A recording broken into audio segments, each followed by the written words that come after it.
Hi, I'm Ava. I want to tell you about my tricky relationship with my mother-in-law, Sophia. She always seemed to make things hard for me. Sophia had old-fashioned ideas and never really liked me.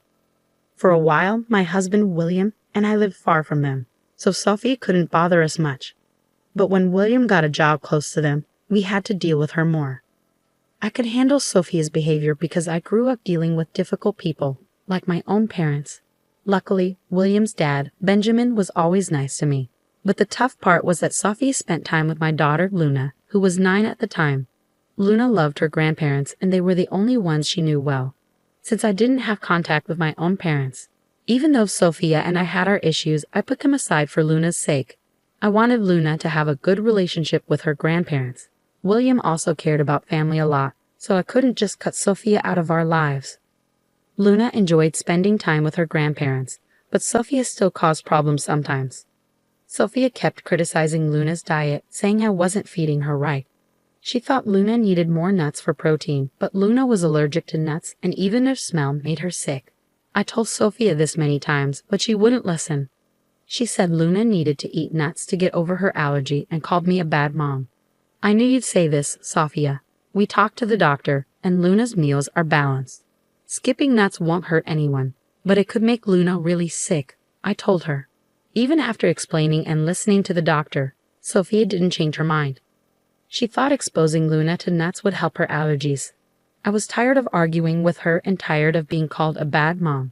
Sophia even tried to get Luna to eat nuts, but Luna knew better and always said no. Feeling more and more worried about what Sophia might do, I decided to talk to William about it. I'm really concerned about leaving Luna alone with Sophia. I'm afraid she might give Luna foods she's allergic to, thinking it will help her allergies, I told him. Don't worry so much, Ava. My mom might have old-fashioned ideas, but she knows her boundaries. And Dad is always there to step in if things get out of hand. Luna loves being with her grandparents, and we can't just stop her from seeing them, William said, trying to reassure me. But Sophia keeps ignoring Luna's allergies.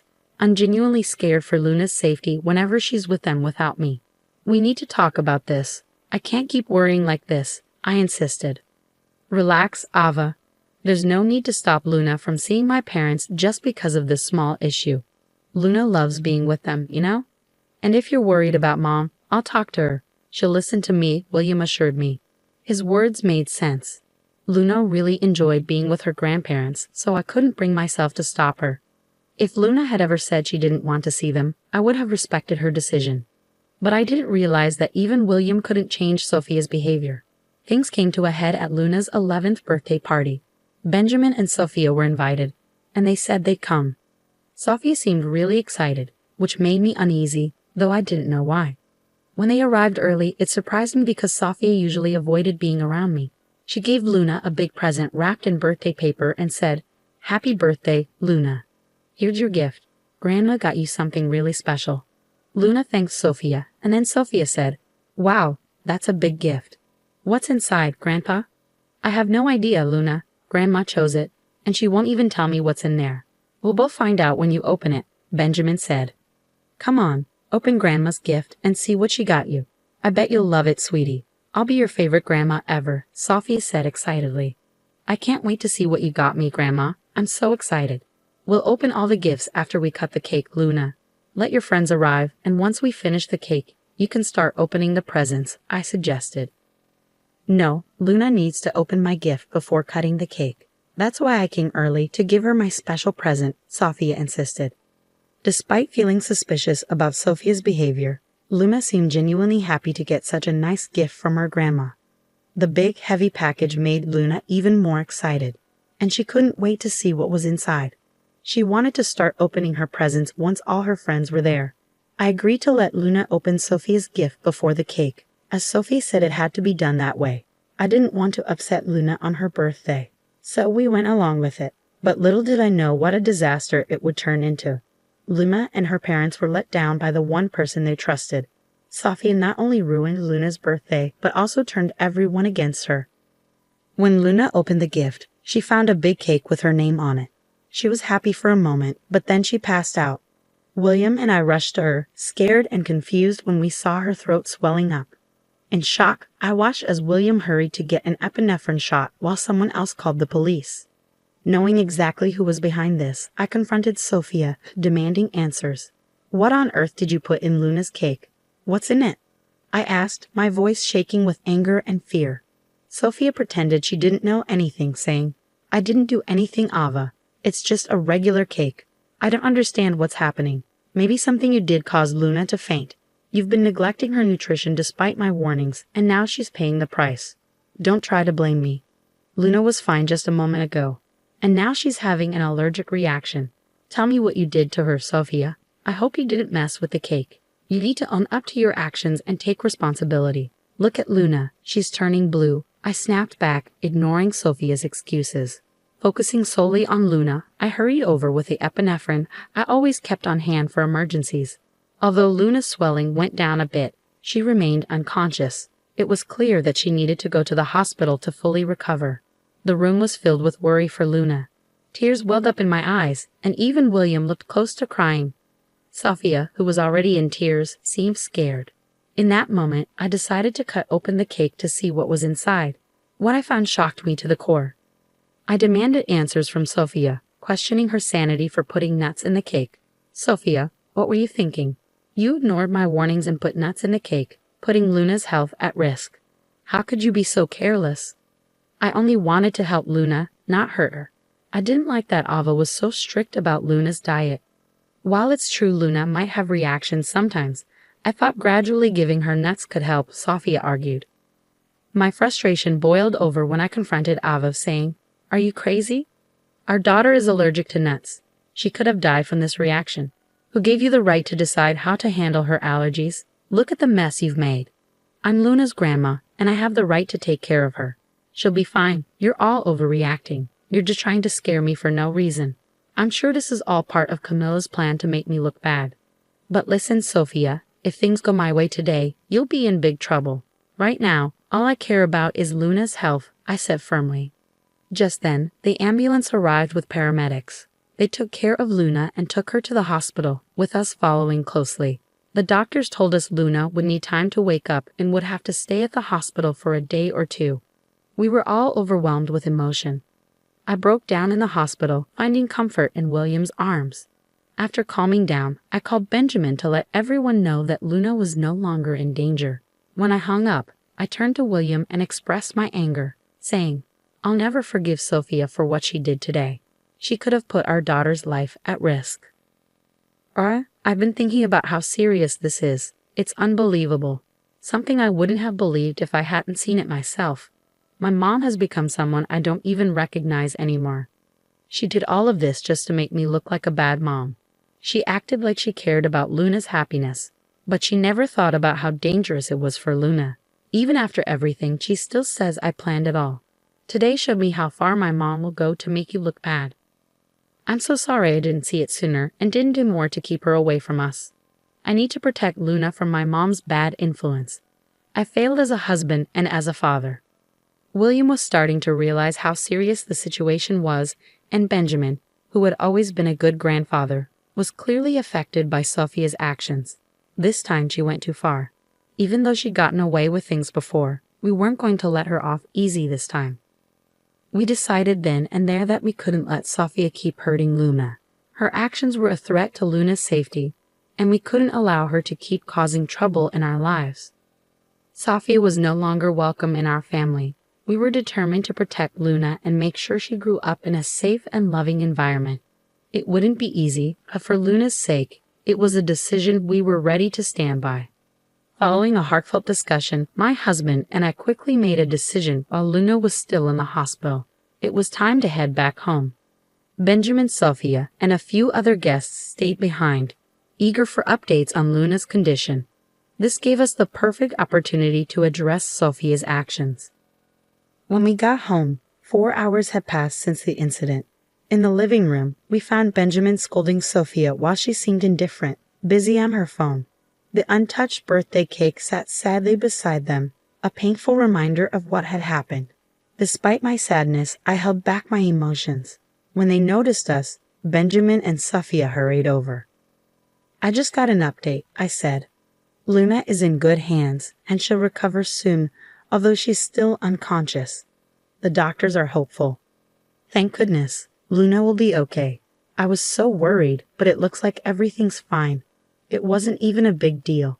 Luna will be fine, and her nut allergy will go away soon, Sophia declared. In that moment, William unleashed his anger on Sophia, scolding her for everything she had done. Benjamin joined in, expressing his disappointment, and the guests, visibly shocked, stared at Sophia with disapproval. I, too, was filled with rage. I've had it with you, Sophia, I declared. We've given you so many chances to change. Even after your actions put my daughter in the hospital, you show no remorse. This is it. You will never be allowed near Luna or our family again. You're banned from this house. You can't tell me where to go. Your son won't cut me off for no reason. I won't let you keep me from my granddaughter just because we don't agree on how to raise her, Sophia shot back. No, Mom, William replied firmly. You're not welcome near me or my family ever again. Dad can come here anytime, but not you. He's the only sensible grandparent Luna has. He's done his best to keep Luna safe. But today you put Luna in the hospital and acted like it was the right thing to do. I can't let someone so heartless be around my daughter. Sophia couldn't believe her own son was turning against her. She had always trusted William to support her, not realizing he was being rational, unlike her. Even the guests started criticizing her. Sophia felt trapped, with no one on her side, not even Benjamin. In desperation, she screamed at us, blaming me for setting her up. This is all your fault, Ava. You turned everyone against me. I'll never forgive you for this. You should be begging for our forgiveness. Your actions have ruined your reputation and kept you from Luna. I'll sue you for grandparents' rights. I'll take you to court, and the judge will let me see Luna. Just wait and see. I don't need anyone to support me. I responded firmly, you're not going to have much luck getting grandparents' rights from jail. I'm sure the judge would find it pretty funny to have a criminal asking for visitation after putting her own granddaughter in danger.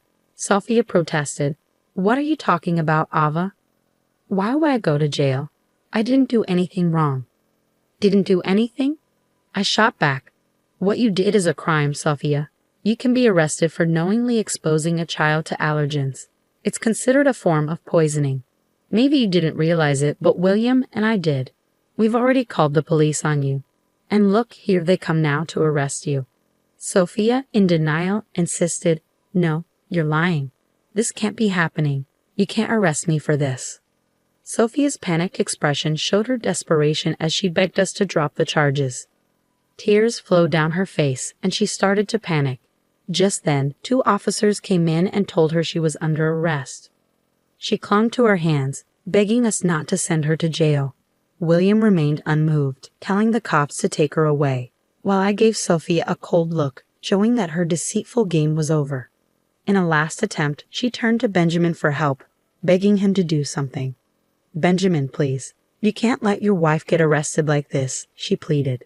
But Benjamin stood firm, saying, when my wife does something truly terrible and shows no remorse, I won't protect her. I've warned you for years to change, and you never listened. Today, you put our granddaughter in danger. I was only trying to protect her, not realizing it would hurt her so badly. Please, Benjamin, I'm your wife. You have to help me, Sophia pleaded desperately. But William stood by his decision, saying firmly, Sophia, I've already cut you out of my life. It's the right thing to do, and I plan to do the same. Tomorrow, I'll talk to a divorce lawyer. I want to end this as soon as possible. I won't stay with someone like you. I'll protect my granddaughter and my kids from you. Sophia was shocked and pleaded desperately, no, Benjamin. You can't do this to me. I'm your wife. Ignoring her, Benjamin told the cops to take her away. Sophia continued crying and begging for help, bringing a tumultuous end to an event that had long concluded. A sense of peace washed over me as William, Benjamin, and I went back to the hospital. After the other guests left, clearly upset by Sophia's actions, they promised to tell everyone what she had done. The next day, Luna woke up feeling much better, but she was terrified of Sophia. Luna cried and begged us to keep her away from her grandmother, saying how Sophia had tried to make her eat things she was allergic to. To help Luna deal with her feelings, we got her a therapist. At the same time, William and I started going to therapy together to work on our communication as a family. Having Benjamin's support was really important for all of us. With his help, we started to heal and grow stronger as a family. Sophie's life took a sharp turn for the worse after the incident. Her actions caught up with her, and she faced serious consequences. Once her own family found out what she had done, they scolded her and cut ties with her. Even her friends were disgusted by her behavior and stopped talking to her. With no one to turn to, Sophia found herself in a desperate situation, begging everyone for bail money. But she didn't get any help, and Benjamin filed for divorce the next day. Sophia was served with divorce papers while still in jail. Receiving the divorce papers in her cell sent Sophia into a fit of rage. In the following months, Benjamin was able to get a quick divorce, taking advantage of state laws. With the police report as evidence, our legal case against Sophia moved forward. Despite the expectation for Sophia to cover Luna's medical expenses, her financial struggles resulted in a lengthy prison sentence as the judge ruled against her. Moreover, we obtained restraining orders to ensure she stays away from our family. With confidence that Sophia won't have the chance to approach us again, we remain watchful. But if by some chance she tries to cross the line, she'll encounter the fierce protection of Mama and Papa Bear, who are determined to do whatever it takes to keep Luna safe.